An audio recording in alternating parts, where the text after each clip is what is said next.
नमस्कार, मैं हूं शीनम शर्मा। आप देख रहे हैं खबर दमदार। नमस्कार, मैं हूं आपके साथ अमित गर्ग शुक्ला। खबर दमदार में आपको दिखाएंगे पहली खबर। यूपी में नगर निकाय चुनाव की तैयारियों में बीजेपी जुटी हुई है। बीजेपी ने अपने कई प्रभारियों को बदल दिया है। और दूसरी खबर, योगी सरकार में टीटी और शिक्षक भर्ती आयोग के जरिए होनी है, ये तय हुआ है।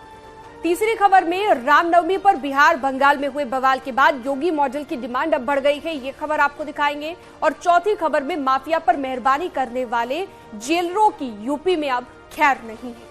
पांचवी खबर में माफिया अतीक की जेल बदलने की तैयारी चल रही है, बात उसकी होगी। अतीक अगला ठिकाना तिहाड़ जेल में उसका होगा। और छठवीं खबर में केरल ट्रेन अग्निकांड में बुलंदशहर के शाहरुख से एटीएस की पूछताछ चल रही है, उसके बारे में बातचीत करेंगे और इन तमाम खबरों पर अब विस्तार से नजर डालेंगे। और चलिए शुरुआत करते हैं रामनवमी के साथ। रामनवमी के मौके पर जो बिहार और पश्चिम बंगाल में हिंसा हुई थी दंगों के बाद, अब वहां पर भी योगी मॉडल की मांग उठने लगी है। यूपी में सीएम योगी उपद्रवियों, बदमाशों और माफिया के खिलाफ काफी सख्ती करते हुए नजर आ रहे हैं। आमतौर पर इसी को योगी मॉडल का नाम भी दिया जाता है, यानी कानून व्यवस्था को लेकर सख्त प्रशासन। सीएम योगी बदमाशों को लेकर काफी सख्त रवैया अपनाते हैं। चाहे कोई भी हो, कानून हाथ में लेने वालों को नेस्तनाबूद करने में विश्वास रखते हैं। योगी मॉडल का मतलब क्राइम और हिंसा को लेकर जीरो टॉलरेंस। और अब यही मांग बिहार से बंगाल तक उठने लगी है। ऐसे में प्रदेश की नजर, पूरे देश की नजर उस प्रदेश पर है, यानी कि उत्तर प्रदेश पर है, जहां पर मुस्लिमों की आबादी सबसे ज्यादा है। बावजूद इसके वहां पर अमन है, शांति है और सौहार्द कायम है। ये तब जब रामनवमी पर बिहार, बंगाल और महाराष्ट्र की सड़कों पर उत्पात मचाया गया। लेकिन उत्तर प्रदेश में उसी धर्म, मजहब और समाज के लोग एक दूसरे से गले मिलते हुए नजर आए। ये बदलाव है उत्तर प्रदेश में 2017 के बाद का, और इसकी चर्चा अब पूरे देश में हो रही है। मैं आपको कहता हूं, 24 में मोदी जी को पूर्ण बहुमत दीजिए, 40 में 40 सीटें, और 25 में भाजपा की सरकार बनाइए। ये दंगा करने वालों को उल्टा लटका कर सीधा करने का काम ये भारतीय जनता पार्टी करेगी। हम तुष्टीकरण में नहीं मानते, हम वोट बैंक की राजनीति नहीं करते हैं। हमारे शासन में दंगे नहीं होते हैं। जो उत्तर प्रदेश बलवे और बलवाइयों से मुक्त हुआ है, उसका एक ही कारण है कि वहाँ पर जो है वो सबक भी सिखाया गया और संदेश भी दिया गया। और उस सबक और संदेश का नतीजा है कि ऐसे बलवाई, ऐसे बाहुबली, ऐसे कम्युनल क्राइम करने वाले लोग चूहे की बिल में या तो घुस गए हैं और या तो जो है वो जेल के सीखचों में हैं। दूसरे राज्यों के मुख्यमंत्री को सीख लेना चाहिए योगी आदित्यनाथ जी से। हम तो बिना मांगी सलाह देंगे कि कम से कम जो है वो कुछ छोटी सी ट्रेनिंग ले लो, टाइम लेकर के उनसे। तो बिहार और बंगाल में योगी मॉडल की मांग को लेकर विपक्ष ने अपने तेवर भी दिखाए हैं। समाजवादी पार्टी का कहना है कि बीजेपी ही अपनी कार्यकर्ताओं को भेजकर लड़ाई करवाती है। और कांग्रेस का कहना है कि दंगे वहीं पर हो रहे हैं जहां पर बीजेपी की सरकार नहीं है। लगता है कि जितने दंगे होते हैं भारतीय जनता पार्टी के लोग ही करते हैं। रामनवमी के दिन जानबूझ के जहां जहां सरकार नहीं है वहां क्षेत्रों में अपने कार्यकर्ता भेज के रूट को तोड़कर जबरदस्ती समाज में झगड़ा फैलाने का काम वही लोग करते हैं। जहां उनकी सरकार आ जाती है तो वो अपने आराम से सरकार की लाल बत्ती में चलने लगते हैं और अपने ऊपर से दंगों के मुकदमे वापस ले लेते हैं। ये घटना ये साबित करती है कि दंगा करना और उनको शुरू करना भारतीय जनता पार्टी के लोगों की ही फितरत है। ये दंगे हो नहीं रहे हैं, कराए जा रहे हैं। जांच हो जाए जुडिशियल, सारे तथ्य सामने आएंगे। चुना इस समय उन्हीं राज्यों को गया है और मैं सीधा आरोप लगाता हूं भारतीय जनता पार्टी के साथ जुड़े संगठनों को, जिनका पुराने जुडिशियल कमीशन में जमशेदपुर कम्युनल राइट में भी जिक्र आया था, जो जुडिशियल रिपोर्ट आई थी। ये दंगे सुनियोजित ढंग से इसलिए कराए जा रहे हैं कि भाजपा क्या 15 लाख पे चुनाव लड़ेगी। अगर मुसलमान थे तो वो तो आज भी करेंगे, आज क्यों नहीं कर रहे हैं 2014 के बाद में? अगर मुसलमान थे, मुसलमान नहीं थे, यही लोग थे जो आज सत्ता में बैठकर अमन और शांति की बात करते हैं कि साहब देखो हंगामा नहीं हो रहा है, कोई बम विस्फोट नहीं हो रहा है। आप ही लोग करने वाले थे, अब आप सत्ता में, आप नहीं कर रहे हैं। यही मामला यूपी में है। पथराव करने वाले मुसलमान नहीं है। 2014 से पहले की आप हिस्ट्री उठाइए, एक बार का मुझे वाकया बताइए कि रामनवमी के ऊपर पथराव हुआ हो। निकाय चुनाव की बात करते हैं, जिसे लेकर यूपी बीजेपी ने अपनी रणनीति में बदलाव किया है। बीजेपी ने जिन मंत्रियों को प्रभारी बनाया था, अब उनके नगर निगमों को बदल दिया गया है, यानी कि चुनाव प्रभारियों के नगर निगम क्षेत्र में बदलाव किया गया है। हालांकि सूबे के दोनों डिप्टी सीएम को किसी भी नगर निगम का प्रभारी नहीं बनाया गया है, बल्कि उन्हें 25-25 जिलों की जिम्मेदारी सौंपी गई है। गोरखपुर के प्रभारी कैबिनेट मंत्री सुरेश खन्ना, प्रयागराज के चुनाव प्रभारी स्वतंत्र देव सिंह, मेरठ के प्रभारी धर्मपाल सिंह, मथुरा वृंदावन के प्रभारी संदीप सिंह, आगरा नगर निगम के प्रभारी AK शर्मा बनाए गए। शाहजहांपुर के प्रभारी नरेंद्र कश्यप, वाराणसी के प्रभारी जयवीर सिंह, कानपुर की जिम्मेदारी दी गई है नंद गोपाल गुप्ता नंदी को। इसके अलावा मुरादाबाद के प्रभारी जितेंद्र प्रसाद, सहारनपुर के योगेंद्र उपाध्याय बनाए गए हैं। गाजियाबाद के प्रभारी असीम अरुण और झांसी की प्रभारी बेबी रानी मौर्य को बनाया गया है। अलीगढ़ के प्रभारी लक्ष्मी नारायण चौधरी होंगे। फिरोजाबाद की जिम्मेदारी अजीत सिंह पाल को दी गई है। बरेली में जयवीर सिंह को यह जिम्मेदारी सौंपी गई है।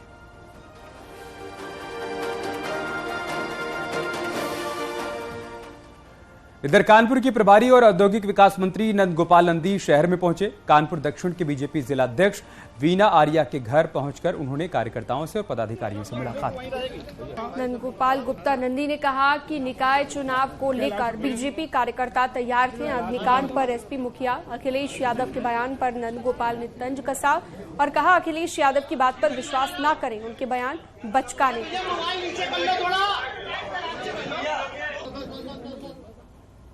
अखिलेश जी, देखिए अखिलेश जी की बात पर आपको क्वेश्चन नहीं करना चाहिए, क्योंकि अखिलेश जब भी कभी भी बात करते हैं वो बचकानी बातें करते रहते हैं और इस तरह से लोगों के लिए मुझे जवाब देने की जरूरत नहीं। हापुड़ में आज डिप्टी सीएम केशव प्रसाद मौर्य पहुंचे, जहां पर बीजेपी कार्यकर्ताओं ने फूलमालाएं पहनाकर जोरदार स्वागत किया। डिप्टी सीएम ने पदाधिकारियों के साथ आगामी निकाय चुनाव को लेकर बातचीत की। केशव प्रसाद मौर्य ने निकाय चुनाव की तैयारियों को लेकर भी एकजुट होने का कार्यकर्ताओं से आह्वान किया। डिप्टी सीएम ने कलेक्ट्रेट परिसर में प्रशासन और पुलिस के अधिकारियों के साथ भी एक बैठक की, जिसमें जनपद की समस्याओं और विकास कार्यों की रफ्तार बढ़ाने की निर्देश दिए गए। एक सामूहिक स्वागत के लिए जिले के उपाध्यक्ष भी बुलाए जाएंगे। आगे बढ़ते हैं। सीएम आवास पर शिक्षा आयोग से जुड़ी बैठक में नया शिक्षा आयोग गठित करने का फैसला लिया गया। उत्तर प्रदेश शिक्षा सेवा चयन आयोग का गठन जल्द ही किया जाएगा। अब तक आयोग से बेसिक, माध्यमिक, उच्च और प्राविधिक के साथ ही मदरसा शिक्षकों की भर्ती हुआ करेगी। नया शिक्षा आयोग ही टेट की परीक्षा भी करवाएगा, ये सुनिश्चित हुआ है।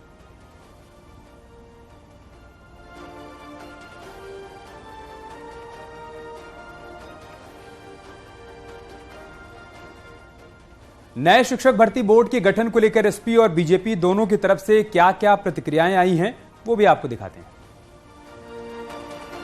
NCERT में जो भी बदलाव किया जाएगा, उस बदलाव के लिए और क्या आगे करेंगे उसके लिए हम लोग कोई प्रश्न चिन्ह नहीं लगा सकते। जो भी आएगा उसके आधार पर हम लोग लागू करेंगे उस पाठ्यक्रम के लिए। क्या NCERT कोई उत्तर प्रदेश सरकार से या माध्यमिक शिक्षा विभाग से कोई तारतम्य बिठाता है, कुछ बातचीत होती है कि भाई ये बदलाव हुआ है या ऐसा हम बदलाव करने जा रहे हैं? वो देश की परिस्थितियों के आधार पर अपना निर्णय लेते हैं। जहाँ तक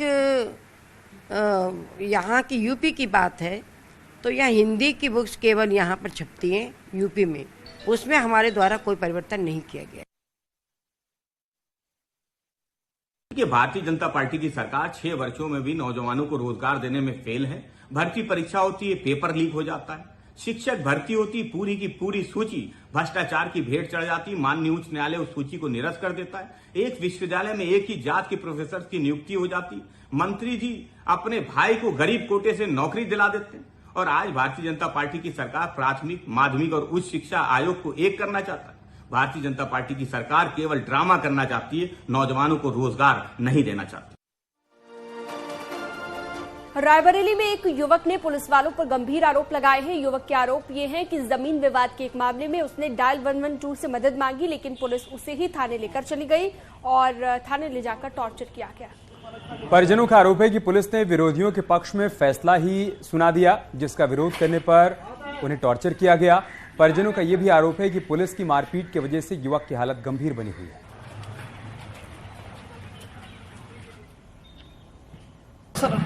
जमीन का विवाद था।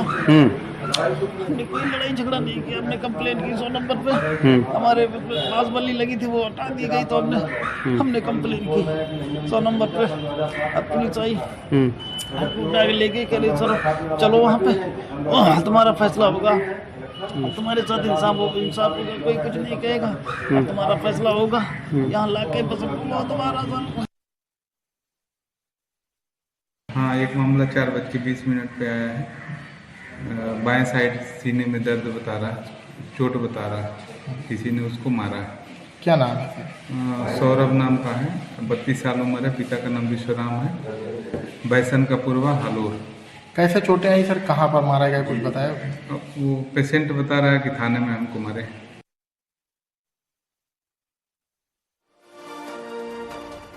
लखीमपुर खीरी में 4 दिन पहले नमाज पढ़ते जाते वक्त हत्या के मामले का पुलिस ने खुलासा कर दिया। पुलिस ने मृतक के साले रौनक अली को गिरफ्तार किया है। पुलिस का यह दावा है कि जाबिर के रौनक की पत्नी से संबंध थे और इसी बात का पता लगने के बाद रौनक ने अपने बहनोई जाबिर की तलवार से हत्या कर दी। मामला लखीमपुर खीरी के सदर कोतवाली क्षेत्र का है। सुबह 4 बजे जब नमाज अदा करने के लिए मृतक अपने घर से निकला, एक हाथ लाके खड़ा था, इतने तेज वार से उसके सिर पे प्रहार किया और उस प्रहार से इसको बहुत गंभीर चोट आई। उसके बाद ये उसी अवस्था में डेड बॉडी को, या मृतक उस समय शायद उसकी मृत्यु हुई नहीं थी, अचेतावस्था में ही इसे अर्धनिर्मित मकान में फेंक दिया। बुलंदशहर से केरल के कोझिकोड ट्रेन अग्निकांड का संदिग्ध शाहरुख हिरासत में ले लिया गया है। नोएडा एटीएस शाहरुख को अपने साथ लेकर चली गई है। शाहरुख की भूमिका की जांच चल रही है और एटीएस ने शाहरुख को सियाना से पकड़ा है। शाहरुख पेशे से कारपेंटर है। स्केच के जरिए यूपी एटीएस शाहरुख तक पहुंच पाई।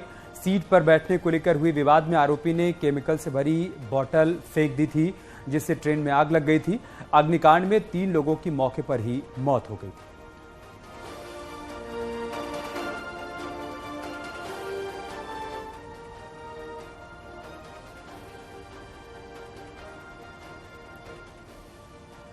समाजवादी पार्टी के नेता आजम खां का एक वीडियो वायरल हो रहा है। ये वीडियो आजम खां के समर्थकों ने सोशल मीडिया पर पोस्ट किया है। वायरल वीडियो में आजम खां ने कहा है कि बीते 5 साल में मेरे और मेरे परिवार के साथ जो कुछ हुआ किसी से छिपा नहीं है। हमारे ज़कात के पैसे का सही इस्तेमाल नहीं हो रहा, एक यूनिवर्सिटी बनाई है उसके साथ गलत हो रहा है, हम कैसे बर्दाश्त कर लें।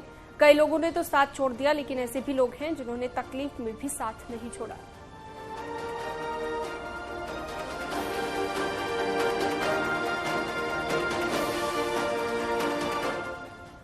उमेशपाल शूटआउट केस में पुलिस ने 5 आरोपियों की कस्टडी रिमांड ली है और पुलिस लाइन में आरोपियों से पूछताछ की है। पुलिस इस केस में आरोपी नियाज अहमद, मोहम्मद सजर, कैश अहमद, राकेश कुमार और अरशद कटरा से पूछताछ पुलिस ने की है। आरोपियों को आमने सामने बिठाकर पूछताछ की गई। इससे पहले कोर्ट ने कहा था कि पुलिस आरोपियों को टॉर्चर या 3rd डिग्री का इस्तेमाल नहीं करेगी।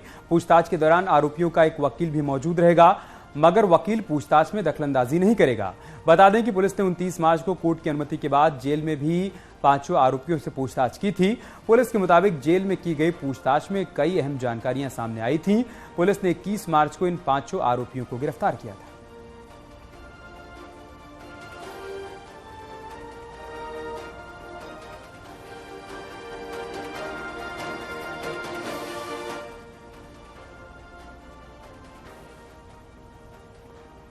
उमेशपाल हत्याकांड से जुड़ी एक बड़ी खबर आई है। बमबाज गुड्डू मुस्लिम का एक और वीडियो सामने आ गया है। इस वीडियो में अतीक के साथ गुड्डू मुस्लिम दिखाई पड़ रहा है। बताया जा रहा है कि अतीक की गिरफ्तारी से पहले का ये वीडियो है।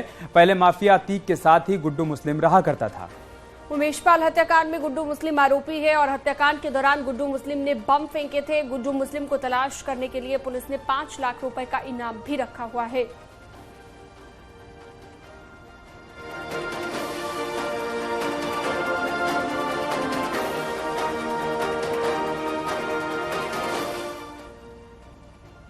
और सूत्रों के हवाले से उमेश हत्याकांड से जुड़ी एक और बड़ी खबर यह है कि इस हत्याकांड की साजिश मेरठ में अखलाक के घर पर रची गई थी। इतना ही नहीं, शाइस्ता, अखलाक और असद, साथ ही साथ गुड्डू मुस्लिम की भूमिका तय हुई थी। अखलाक ने ही शूटर्स के लिए रकम अरेंज की और अतीक के एक रिश्तेदार वकील की भी मामले में भूमिका सामने आई है। अतीक के नौकर शाहरुख से हुई पूछताछ में अहम जानकारियां मिली हैं। इतना ही नहीं, गुड्डू मुस्लिम को छिपाने की जिम्मेदारी अतीक की बहन आयशा के पास थी। आयशा ने ही गुड्डू को अपने घर में छिपाया था।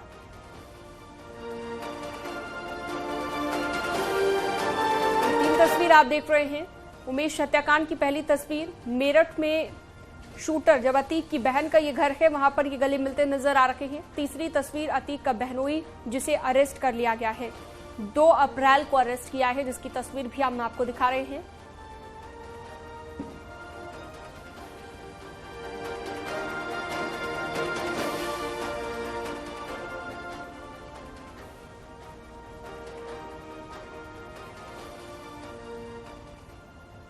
यूपी में माफिया पर मेहरबानी करने वाले जेलरों की अब खैर नहीं है। योगी प्रशासन ने बरेली, नैनी, बांदा जेल के अधीक्षकों पर बड़ी कार्रवाई करते हुए सस्पेंड कर दिया है।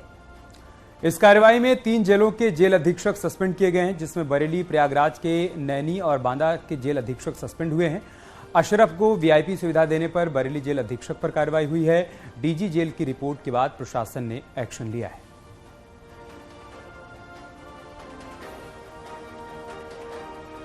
तो 2 तस्वीर आपको हम दिखा रहे हैं।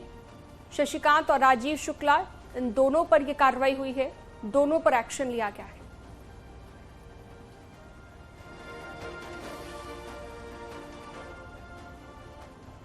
यहां रुक रहे छोटे से ब्रेक के लिए, जल्द लौटेंगे कुछ और खबरों के साथ।